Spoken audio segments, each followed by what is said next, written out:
नमस्कार, मी धन्यता सोनकांबळे. आपण पाहत आहात नागराज न्यूज. देश व्यसनाधीनतेच्या आहारी गेला आहे. शेतकरी आत्महत्या करत आहेत. याची गरज ओळखून स्वातंत्र्य सेनानी श्रीनिवास चिचोंडीकर यांच्या स्मरणार्थ भव्य वक्तृत्व स्पर्धा ग्रामपंचायत व जिल्हा परिषद शाळा यांच्या वतीने राबवण्यात येत असलेला हा उपक्रम अत्यंत स्तुत्य आहे. या माध्यमातून तरुण पिढी व्यसनापासून दूर राहील व देशाची भावी पिढी उज्ज्वल होईल, असे विधान माझं घर प्रकल्पाचे प्रमुख शरद झरे यांनी काढले.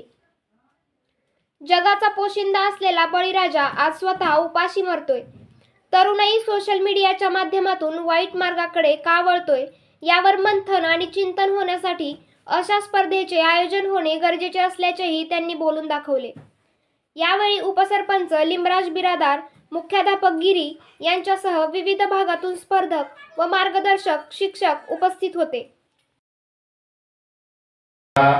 वक्तृत्व स्पर्धेच्या निमित्तानं बोलण्यासाठी इथे आलेले आहात, म्हणजे तुमचं आम्ही ऐकलं पाहिजे, हा याच्या पाठीमागचा आजच्या कार्यक्रमाचा उद्देश आहे.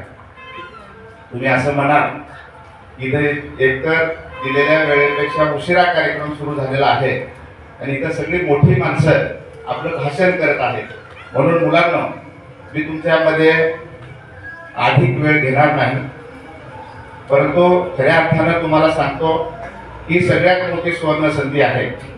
मी तुम्हाला शुभेच्छा देण्यासाठी या ठिकाणी थांबलेलो आहे. तुम्हाला बोलण्यासाठी, तुमच्यासोबत गप्पा मारण्यासाठी निश्चितपणाने तुमच्या शाळेमध्ये, तुमच्या ह्या गावामध्ये मी येणार आहे. मुलांनो, बालपण हे अत्यंत सुंदर असतं, निरागस आणि संस्कारमय असा हा काळ असतो. आपल्याला खेळायला, बागडायला, उड्या मारायला आवडतं, बरोबर आहे का नाही? पतंग उडवायला आवडतो, पाण्यात खेळायला आवडतं, पावसात भिजायला आवडतं का नाही? तर मुलांनो, असा हा तुमचा अत्यंत सुंदर असा हा बालपणाचा जो काळ आहे, त्या काळातून आम्ही सर्वजण गेलेलो आहोत. तुमचा काळ हा अत्यंत सुदीन असा हा काळ आहे. असा काळ प्रत्येकाच्या आयुष्यातून जातो आणि तो जाऊ नये असं वाटतं. प्रत्येकाला लहानपण मिळावं. लहानपण देगा देवा, मुंगी साखरेचा रवा आपण म्हणतो. मुलांना, तुमचा अत्यंत हा सुंदर असा काळ आहे. याच काळामध्ये माणूस घडतो, माणसावर वेगवेगळ्या पद्धतीचे संस्कार होतात आणि संस्काराच्या उद्देशाने या जिल्हा परिषद शाळा आणि या गावच्या ग्रामपंचायतीच्या वतीनं ही वक्तृत्व स्पर्धा या ठिकाणी ठेवण्यात आलेली आहे.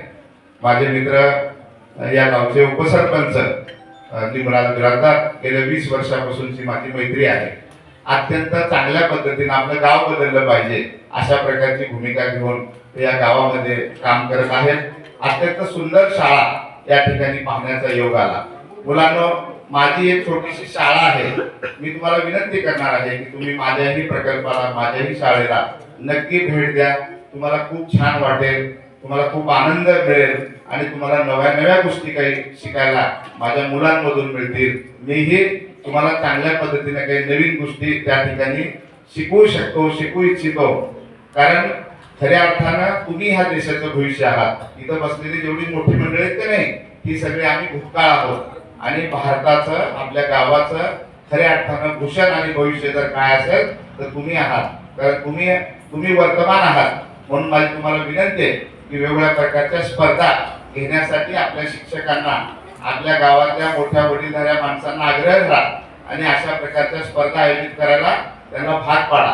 कारण त्याचं अनुकरण अनेक वेगवेगळ्या प्रकारच्या शाळा सुद्धा करतील. आता सरांनी ज्या पद्धतीने म्हणाले की बाबा आम्ही सुद्धा अशा प्रकारचा कार्यक्रम घेऊ, कारण आपल्या सर्वांसाठी हा कार्यक्रम अत्यंत प्रेरणादायी असा कार्यक्रम आहे. मुलांनो, आपल्याकडे म्हण आहे बघा, बोलणाऱ्याच्या बरबड्या विकतात, बोलणाऱ्याची माती विकते, परंतु न बोलणाऱ्याचं सोनं सुद्धा विकत नाही. म्हणून बोलणं ही एक कला आहे. मला बक्षीस सर जसं म्हणाले की बक्षीस काही जणांना मिळेल, काही जणांना मिळणार नाही, तर तुम्ही निरुत्साही न होता पुढच्या स्पर्धेसाठी अधिक चांगल्या पद्धतीने तुम्ही तयारी करावी आणि छानपैकी तुम्ही ते सादरीकरण करावं, प्रेझेंटेशन तुम्ही करावं आणि बक्षीस तुम्हाला निश्चितपणाने मिळेल. ही सुरुवात आहे आपल्या जीवनाची, परंतु तुम्हाला बोलता आलं पाहिजे. मुलांनो, या ठिकाणी तुम्हाला येऊन उभा जरी राहता आलं तर निश्चितपणाने मी म्हणतो की तुमच्यासाठी हा अत्यंत चांगला दिवस आहे. इथं भल्या भल्यांची कोकणी वळती इथं थांबल्यानंतर.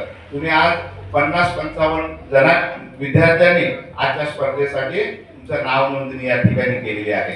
तुम्ही 50-55 जण या ठिकाणी बोलणार आहात आणि अनेक मुलं त्या ठिकाणी ऐकणार आहेत.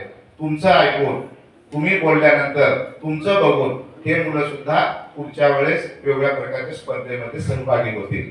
माझी तुम्हाला विनंती आहे की सर्वांनी अत्यंत चांगल्या पद्धतीनं तुम्ही या ठिकाणी बोलावं, अजिबात घाबरू नये. म्हणून माझी तुम्हाला सर्वांना मी शुभेच्छा देतो. आणि पुन्हा एकदा इथल्या जिल्हा परिषद शाळा, त्याच्यानंतर इथली ग्रामपंचायत आणि सर्व शिक्षक वृंदांचं खरं तर मी अभिनंदन करतो. आज आपल्या समोर विषय मांडते आजचा भारत आणि उद्याचा भारत. भारत माझा देश आहे, भारत माझा देश आहे, पण घरोघरी विभाजनेची रेष आहे. सारे भारतीय माझे बांधव आहेत, सारे भारतीय माझे बांधव आहेत, पण घरोघरी कौरव पांडव आहेत. माझ्या देशावर माझे प्रेम आहे, माझ्या देशावर माझे प्रेम आहे, पण प्रेम करणाऱ्या आई वडिलांची घरात मात्र वेगळीच प्रेम आहे. आपण म्हणतो खरं प्रतिज्ञा, आपण कोण घेते मनावर? आपण म्हणतो खरं प्रतिज्ञा, आपण कोण घेते मनावर? शोभते ती फक्त पुस्तकाच्या पहिल्या पानावर, शोभते ती फक्त पुस्तकाच्या पहिल्या पानावर.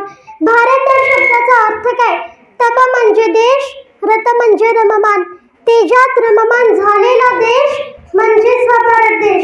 भारत म्हणजे काय? भारत म्हणजे विचार, भारत म्हणजे एकता, भारत म्हणजे संस्कृती आणि गौरवशाली इतिहासाची शौर्यशाली परंपरेचा साक्षीदार म्हणजेच हा भारत देश. पण आज पाहिलं त्या भारत देशात 70% लोक आपल्या भावना व्यक्त करण्यासाठी सोशल मीडियाचा आधार घेत आहेत. म्हणजे आमच्या ओठांवरचं बोलणं आमच्या बोटांवरती आलं आणि ये रे ते रे हा सवाल तुटला आणि एका क्लिकने सारं जगच सामावून गेलं. होय की काही सोन्याचा दूर निघणारा हा भारत देश आज लोभामुळे, भ्रष्टाचारामुळे संपूर्ण विघून गेलेला आहे. आणि म्हणूनच हा विषय घेण्याची वेळ आज संयोजकांवर आलेली आहे.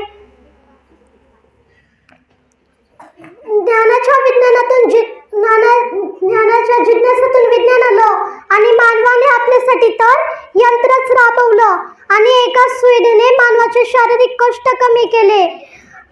स्वतः निरूपणासाठी जाण्याचा श्रम वाचला आणि एका फोनने सारं भागू लागलं. आकाशाचा शोध लागला, साध्या तळ्याचा ठाव घेतला, आकाशाचा शोध लागला, साध्या तळ्याचा ठाव घेतला आणि चंद्रावर उतरून आता माणूस मंगळ काबीज करू लागला. हो, एवढा पुढे गेला हा भारत देश, पण याच्याही पुढे जाऊन हा भारत देश कसा असेल? जे ना देखे रवी ते देखे कवी म्हणण्याऐवजी आज म्हणावे लागते, जे न देखे रवी ते विज्ञान दाखवणे.